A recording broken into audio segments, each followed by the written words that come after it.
One of the most beautiful feelings that we can have as human beings is connection.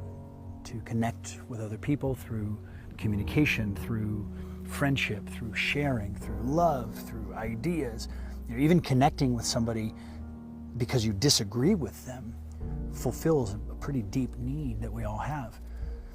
This is why it's so painful when we experience disconnection, when we experience rejection, or when we experience isolation. And this is one of the most painful things that we can feel as human beings, is that complete isolation, loneliness, disconnection from others, from the world. I've been there, and I don't know where you're at right now on that spectrum of isolation, but chances are you also know what that feels like. And it's so painful. It can be so painful that most of us will do anything to avoid being alone. We'll do almost anything to avoid being isolated and being by ourselves, because that feeling of being lonely is just so bad. But I don't believe that it has to be. I don't think that that feeling of being in solitude has to be something to be feared.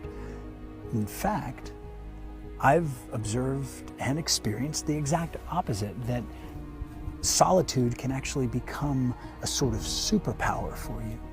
That if you allow yourself to just embrace those moments of solitude when they're happening, and allow yourself to feel that energy that in the past you might have felt as loneliness or isolation, well, maybe also within that is a certain amount of freedom. Freedom to think your own thoughts, and the freedom to feel your own feelings. You know, the freedom to actually get to know yourself on a different level.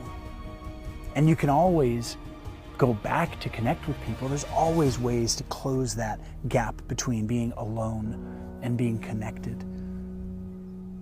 So when you find yourselves in those moments of isolation, when we find ourselves in this moment of being completely alone, maybe instead of avoiding it or distracting ourselves or just running right back to be connected, what if you just embrace that feeling a little bit longer?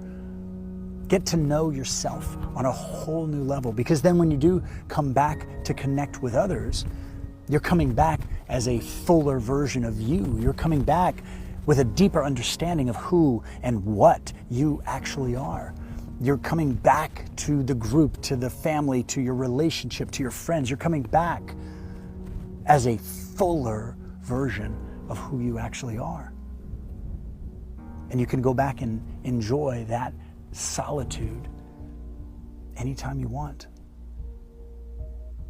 Because I believe that that solitude is where you deepen your relationship with the most important person in your life, which is you.